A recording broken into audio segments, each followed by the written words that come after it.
बिस्मिल्लाहिर्रहमानिर्रहीम अस्सलामु अलैकुम and welcome to Ahmad World Academy. Class 9 और क्लास 10 के स्टूडेंट्स के साथ मैं आज की वीडियो में आपके रिजल्ट के रिलेटेड कुछ अपडेट्स हैं जो कि मैं आपके साथ में शेयर करूंगा। तो आपने वीडियो एंड तक लाजमी देखनी है और चैनल को आपने सब्सक्राइब लाजमी करना है ताकि जो जो अपडेट्स मैं आपके साथ में शेयर करूंगा कहीं वो अपडेट्स आपसे मिस ना हो जाए। और तमाम स्टूडेंट्स को ये बात ऑलरेडी पता है कि इस दफ़ा चेकिंग का जो क्राइटेरिया था वो थोड़ा डिफरेंट था। इस दफ़ा चेकिंग करते हुए टीचर्स के पास जो है वो AI टूल मौजूद था। AI का जो है वो आपका इस दफ़ा चेकिंग में इस्तेमाल किया गया है। तो काफ़ी सारे स्टूडेंट जो है वो परेशान थे इस बात को लेकर कि इस दफ़ा जो है हमारी चेकिंग में AI का इस्तेमाल किया गया है, तो बहुत ही कोई एक्सट्रीम लेवल की हमारी जो है वो चेकिंग की गई है। तो आप तमाम स्टूडेंट्स को ये बात मैं ऑलरेडी बता चुका हूँ कि एक क्वेश्चन के आंसर में आपको 2 मार्क्स मिलने चाहिए, 3 मार्क्स मिलने चाहिए या फिर 5 मार्क्स मिलने चाहिए। इसका जो हतमी फैसला होता है वो ह्यूमन टीचर ही करता है। अब आपके जो आपने पेपर में जो आंसर्स अटेम्प्ट की हैं उसको किस तरह जो है उनकी मार्किंग किस तरह की गई है ये मैं आपको बताता हूँ कि सबसे पहले तो हमारे पास वो स्टूडेंट्स हैं जिन्होंने अपने आंसर कंप्लीट लिखे हैं और उनके आंसर में जो है वो कोई मिस्टेक नहीं है। तो ऐसे स्टूडेंट के आंसर्स को जो है वो फुल ऐसे स्टूडेंट्स के जो आंसर्स हैं उनमें उन स्टूडेंट्स को फुल मार्क्स दिए गए हैं। लेकिन फिर दूसरी तरफ हमारे पास वो स्टूडेंट्स हैं जिनके जो आंसर्स थे वो पूरे तरीके से सही तो नहीं थे, लेकिन फिर भी क्वेश्चन में जो चीज़ पूछी जा रही थी उसके रिलेटेड उन्हें जो भी नॉलेज थी उन्होंने अपने आंसर में 1 से 2 लाइन जो है वो अटेम्प्ट की हैं और उस बेसिस पे उन्हें जो है वो 0.5 मार्क्स या 1 मार्क्स या 2 मार्क्स जो है वो टीचर्स की तरफ से दिए जा रहे हैं। आपको कितने मार्क्स मिलने हैं ये अब आपकी आंसर आपने पेपर में जो आंसर लिखा है उस आंसर की कंडीशन पर डिपेंड करता है कि आपको जो है वो कितने मार्क्स मिलने। लेकिन इसके अलावा पेपर चेक करते हुए ऐसे स्टूडेंट्स भी देखे गए हैं जिन्होंने अपने आंसर्स अटेम्प्ट ही नहीं किए और पेपर को ब्लैंक छोड़ा हुआ है। तो ऐसे स्टूडेंट्स को तो टीचर की तरफ से 0 मार्क्स जो है वो दिए गए हैं। ठीक है, अब तो आपके पेपर हो चुके हैं, लेकिन आइंदा के लिए आपने मेरी ये एडवाइस फॉलो करनी है कि अगर आपको किसी क्वेश्चन का आंसर नहीं आता, उसके रिलेटेड जो भी आपको नॉलेज है या जो भी चीज़ आपको समझ में आ रही है तो एटलीस्ट अपना आंसर अटेम्प्ट करके आया करें। तो इससे ये आपके पास जो है वो चांस होता है कि टीचर्स की तरफ से आपको कुछ नंबर जो है वो दिए जाएंगे, क्योंकि पास होने के लिए आपके पास 0.5 मार्क्स या जो 1 मार्क्स होता है वो भी बहुत ज़्यादा जो है वो अहमियत रखता है। लेकिन अगर आपने आंसर ही अटेम्प्ट नहीं किया होगा, आपने पेपर ब्लैंक छोड़ा होगा, तो ऐसे में टीचर्स भी कुछ नहीं कर सकते और ये चीज़ भी जो है वो 100% कंफर्म हो जाती है कि इसमें तो आपको 0 मार्क्स ही जो है वो टीचर की तरफ से दिए जाने हैं। अब आप बात करते हैं कि किस क्लास का जो रिजल्ट है वो ज़्यादा बेहतर आने वाला है। ठीक है,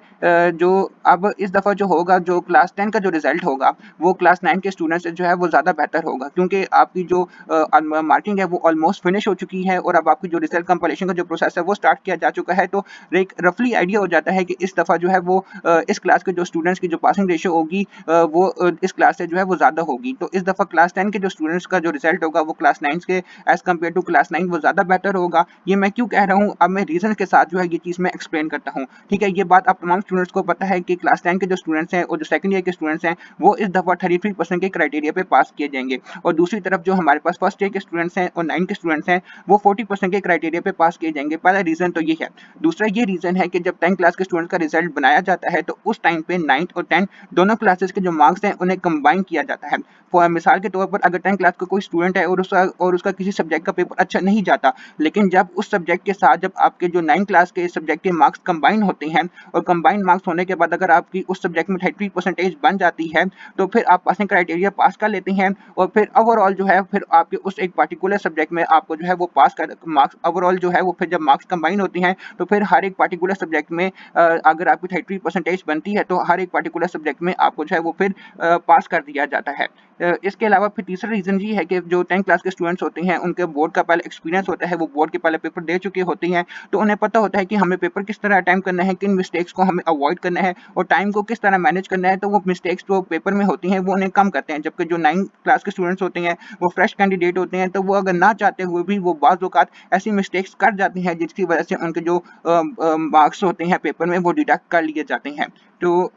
इसके अलावा जो है वो फेडरल बोर्ड की तरफ से जो है कि आपकी ई कचहरी की जो है नोटिफिकेशन है जो कि फेडरल बोर्ड की तरफ से शेयर किया गया है, जो कि आपकी ट्यूसडे वाले दिन जो है 71 ई कचहरी होगी और इसमें काफ़ी ज़्यादा एक्सपेक्टेशंस हैं कि इसमें आपके रिजल्ट के रिलेटेड जो है वो अपडेट जो है वो आपको ज़रूर दी जाएगी। तो इस ई कचहरी में जो जो पॉइंट्स फेडरल बोर्ड की तरफ से डिस्कस किए जाएंगे वो मैं आपके साथ में शेयर करूंगा और उनको डिटेल से मैं एक्सप्लेन भी करूंगा। तो ये जो आपकी ई कचहरी वाली वीडियो है ये आप स्टूडेंट्स के लिए काफ़ी ज़्यादा स्पेशल है, तो आपने इससे मिस बिल्कुल नहीं करना। इंशाल्लाह ताला बाकी आपके रिजल्ट के रिलेटेड जो जो अपडेट्स हैं वो भी आपके साथ में शेयर करता जाऊंगा। आपने चैनल को सब्सक्राइब लाजमी करना है। इंशाल्लाह मिलते हैं फिर एक नई वीडियो में, तब तक के लिए अल्लाह हाफिज़।